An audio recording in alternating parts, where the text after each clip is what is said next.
ನಮಸ್ಕಾರ.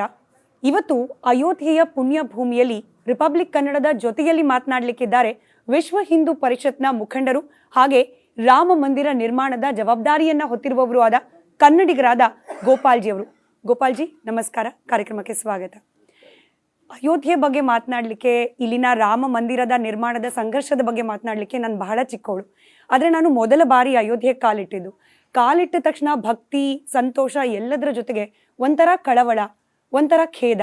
ರಾಮನ ಊರಿನಲ್ಲಿ ರಾಮನ ಮಂದಿರವನ್ನು ಉಳಿಸ್ಕೊಳ್ಳಿಕ್ಕೆ, ರಾಮನ ಮಂದಿರವನ್ನು ಕಟ್ಟಿ ಆತನನ್ನು ಪ್ರತಿಷ್ಠಾಪನೆ ಮಾಡಲಿಕ್ಕೆ ಇಷ್ಟು ವರ್ಷಗಳು ಬೇಕಾಯ್ತಾ? ಇಷ್ಟು ಸಂಘರ್ಷಗಳನ್ನು ಕಾಣಬೇಕಾಯ್ತಾ ಈ ಭೂಮಿ ಅಂತ ಹೇಳಿ? ಇದೊಂದು ವಿಪರ್ಯಾಸ.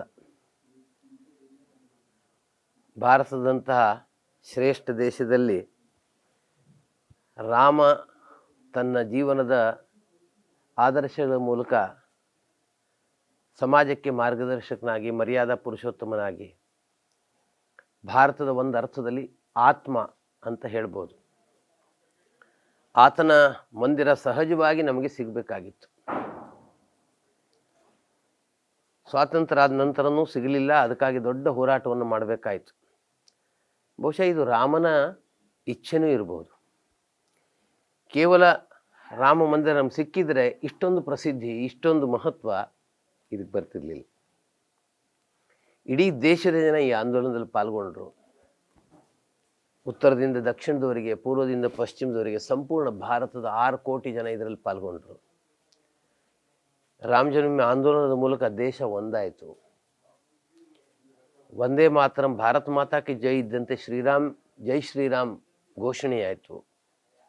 ತಮಿಳುನಾಡಿನಂತಹ ದೇಶದಲ್ಲಿ ಎಲ್ಲಿ ರಾಮನಿಗೆ ಚಪ್ಪಲಿ ಹಾರ ಹಾಕ್ತಿದ್ರೋ ಅಲ್ಲಿ ರಾಮನ ಪೂಜೆ ಮಾಡುವಂತೆ ಆಯಿತು.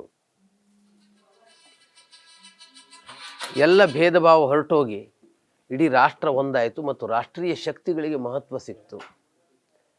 ದೇಶದಲ್ಲಿ ರಾಜಕೀಯ ಪರಿವರ್ತನೆಗೂ ಇದು ನಾಂದಿ ಆಯಿತು. ಬಹುಶಃ ಇದು ರಾಮನ ಇಚ್ಛೆನೇ ಇರ್ಬೋದು ಅಂತ ನಂಗನ್ಸುತ್ತೆ.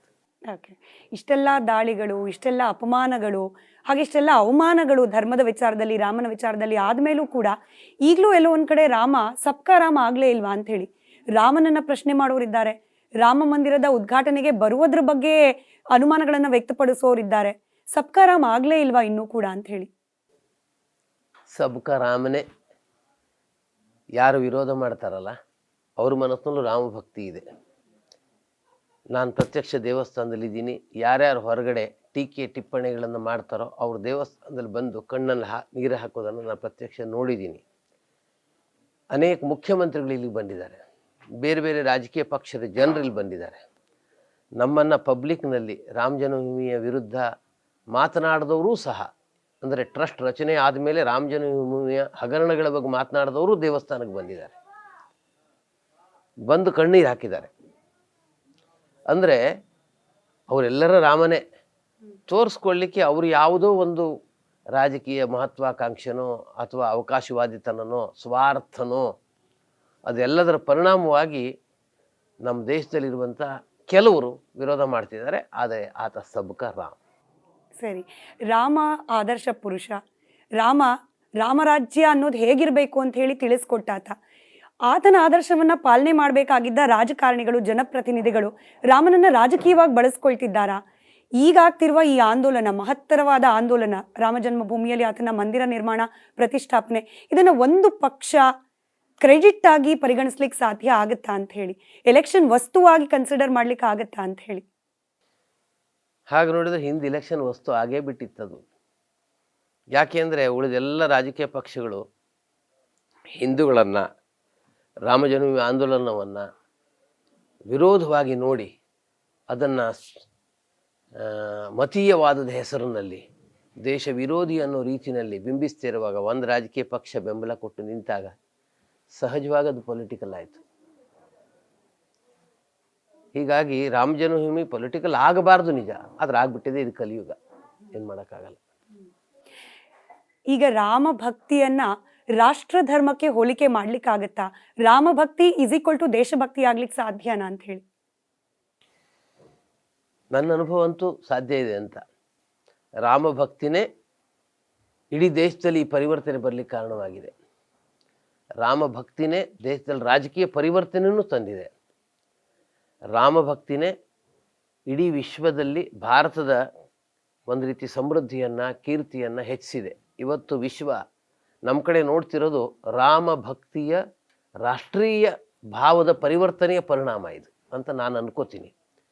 ಇಲ್ಲಿ ಜನ್ಮಭೂಮಿಯಲ್ಲಿ ಕೆಲಸ ಮಾಡ್ತಿರುವಾಗ ಜನಕ್ಕಾಗಿ ನೀರಿನ ವ್ಯವಸ್ಥೆ, ಜನಕ್ಕಾಗಿ ಆಹಾರದ ವ್ಯವಸ್ಥೆ, ಜನಕ್ಕಾಗಿ ಔಷಧಿಯ ವ್ಯವಸ್ಥೆ, ಜನರಿಗಾಗಿ ಸೇವೆ, ಇದೆಲ್ಲ ಮಾಡ್ಲಿಕ್ಕೆ ತಯಾರಾಗ್ತಿದಾರಲ್ಲ.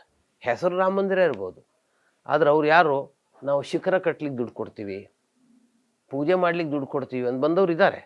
ಆದರೆ ಜನರ ಸ್ವಚ್ಛತೆಗೆ, ಜನರ ಅಗತ್ಯಕ್ಕೆ, ಜನರಿಗೆ ಬೇಕಾದಂಥ ಅವಶ್ಯಕತೆಗಳನ್ನು ಪೂರೈಸಲಿಕ್ಕೆ ಇಷ್ಟೊಂದು ಜನ ಸೇವೆ ಮಾಡ್ತಿರೋದು ಇದು ರಾಷ್ಟ್ರಭಕ್ತಿ ಇಲ್ಲದೆ ಏನು? ಜನ ಇಲ್ಲದೆ ರಾಷ್ಟ್ರ ಹೇಗೆ?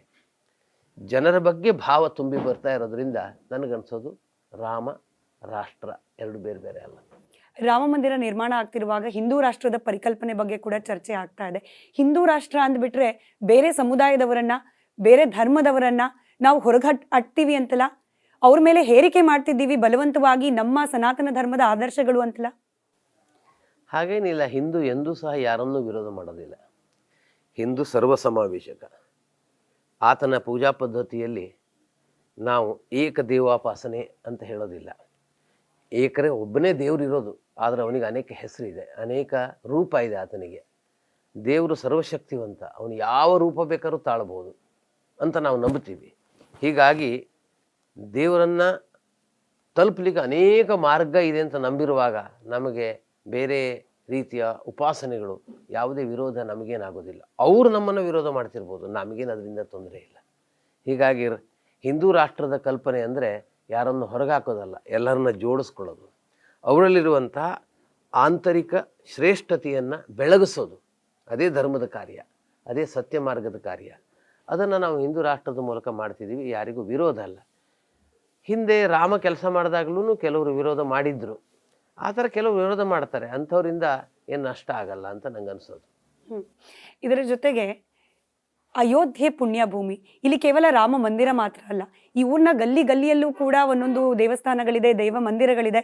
ಅದೆಲ್ಲದರ ಪುನರ್ಜೀವನ ಕೊಡೋದು, ಅದೆಲ್ಲವನ್ನ ಕೂಡ ಮರುನಿರ್ಮಾಣ ಮಾಡೋದು ಎಷ್ಟು ಮುಖ್ಯ ಅಂತ ಅನ್ಸುತ್ತೆ ತಮಗೆ? ಅಯೋಧ್ಯೆಯಲ್ಲಿ ಬಹುತೇಕ ಎಲ್ಲವೂ ರಾಮಂದೇ ಮಂದಿರ ಇರೋದು. ಇದು ಸಂಪೂರ್ಣ ಭೂಮಿನೇ ರಾಮಮಯ. ಎಲ್ಲ ದೇವಸ್ಥಾನಗಳ ಅಭಿವೃದ್ಧಿನೂ ಆಗಬೇಕು, ಆಗ್ತಾನೂ ಇದೆ. ರಾಮನ ದೇವಸ್ಥಾನಕ್ಕೆ ಬರೋರು ಅನೇಕ ಆಶ್ರಮಗಳಲ್ಲಿ ಉಳ್ಕೋತಾರೆ, ಅನೇಕ ದೇವಸ್ಥಾನಕ್ಕೆ ಹೋಗ್ತಾರೆ, ಅಲ್ಲಿ ಹೋಗುವಂಥ ಜನಸಂಖ್ಯೆ ಬೆಳೆದಿದೆ. ಅಯೋಧ್ಯೆಯ ವಿಸ್ತಾರೀಕರಣ ಆಗ್ತಾ ಇದೆ, ಅದರ ಪರಿಣಾಮವಾಗಿ ಮಂದಿರಗಳಲ್ಲೂ ಪ್ರಗತಿ ಕಂಡು ಬರ್ತಾ ಇದೆ. ಕಟ್ಟಡಗಳನ್ನು ಕಟ್ಟಿದ್ದಾರೆ, ಅದರಲ್ಲಿ ಪುನರುಜ್ಜೀವನ ಆಗ್ತಾ ಇದೆ. ಸರ್ಕಾರನೂ ಅದಕ್ಕೆ ಸಹಾಯ ಮಾಡ್ತಾ ಇದೆ. ಅದು ಆಗಬೇಕು, ಇನ್ನಷ್ಟು ಚೆನ್ನಾಗಾಗಬೇಕು, ಎಲ್ಲ ಮಂದಿರಗಳು ಬೆಳಿಬೇಕು. ಕೆಲವ್ರ ಪ್ರಕಾರ ಈ ಸೋಕಾಲ್ಡ್ ಬುದ್ಧಿಜೀವಿಗಳು ಹೇಳ್ತಾರೆ, ಒಂದು ದೇವಸ್ಥಾನ ಕಟ್ಬಿಟ್ರೆ ಅಲ್ಲಿ ಭಿಕ್ಷುಕರಿಗೆ ಅವಕಾಶ ಆಗುತ್ತೆ, ಭಿಕ್ಷುಕರ ಸಂಖ್ಯೆ ಹೆಚ್ಚಾಗುತ್ತೆ ಅಂತ ಹೇಳಿ. ಅಂಥವ್ರಿಗೆ ಏನು ಹೇಳ್ತೀರಿ? ರಾಮ ಮಂದಿರದಲ್ಲಿ ಒಬ್ಬರು ಭಿಕ್ಷುಕರಿಲ್ಲ, ನಮ್ಮ ಎದುರುಗಡೆ ಯಾರು ಭಿಕ್ಷುಕರಿಲ್ಲ. ಭಿಕ್ಷುಕರು ಯಾಕೆ ಆಗ್ತಾರೆ? ಅವರಿಗೆ ಆಹಾರ ಇತ್ಯಾದಿ ವ್ಯವಸ್ಥೆ ಆಗದೇ ಇದ್ದಾಗ. ನಿಧಾನವಾಗಿ ಸಮಾಜ ಅದಕ್ಕೆ ಸನ್ನದ್ಧಗೊಳ್ತಾ ಇದೆ, ಅವ್ರ ಬಗ್ಗೆ ಕಾಳಜಿ ಮಾಡ್ತಾ ಇದೆ. ಇನ್ನು ಕೆಲವರಿಗೆ ಭಿಕ್ಷೆ ಅನ್ನೋದೊಂದು ವೃತ್ತಿ, ಅದಕ್ಕೇನು ಮಾಡೋಕ್ಕಾಗಲ್ಲ. ಆದರೆ ರಾಮ ಮಂದಿರದ ಅಂದರೆ ದೇವಸ್ಥಾನವನ್ನು ಕಟ್ಟಿದಾಗ ದೇವಸ್ಥಾನಕ್ಕೆ ಬರುವಂಥ ಭಕ್ತಾದಿಗಳು ಸುತ್ತಮುತ್ತಲ ಜನರಿಗೆ ಲಾಭವನ್ನು ಮಾಡಿಕೊಡ್ತಾರೆ. ಇವತ್ತು ಪ್ರವಾಸೋದ್ಯಮ ಅನ್ನೋದು ವಿಶ್ವದಲ್ಲೇ ಒಂದು ಇನ್ಕಮ್ ಸೋರ್ಸ್, ಆದಾಯದ ಮೂಲ ಅದು. ಹೀಗಾಗಿ ಪ್ರವಾಸೋದ್ಯಮ ಬೆಳೀತಾ ಇದೆ, ಶ್ರದ್ಧಾಳುಗಳು ಇಲ್ಲಿಗೆ ಬರ್ತಾ ಇದ್ದಾರೆ. ಬರೋರಲ್ಲಿ ಎಲ್ಲ ರೀತಿಯ ಜನ ಇದ್ದಾರೆ, ಆನಂದಕ್ಕಾಗಿ ಬರೋರು ಇದ್ದಾರೆ, ಶ್ರದ್ಧೆಯಿಂದ ಭಗವಂತನನ್ನು ಆರಾಧನೆ ಮಾಡೋರು ಇದ್ದಾರೆ. ಅವರೆಲ್ಲರೂ ಇಲ್ಲಿ ಬಂದಾಗ ಖರ್ಚು ಮಾಡ್ತಾರೆ. ಖರ್ಚು ಮಾಡುವಾಗ ಇಲ್ಲಿದ್ದಂಥ ಜನರಿಗೆ ಅನುಕೂಲ ಆಗುತ್ತೆ.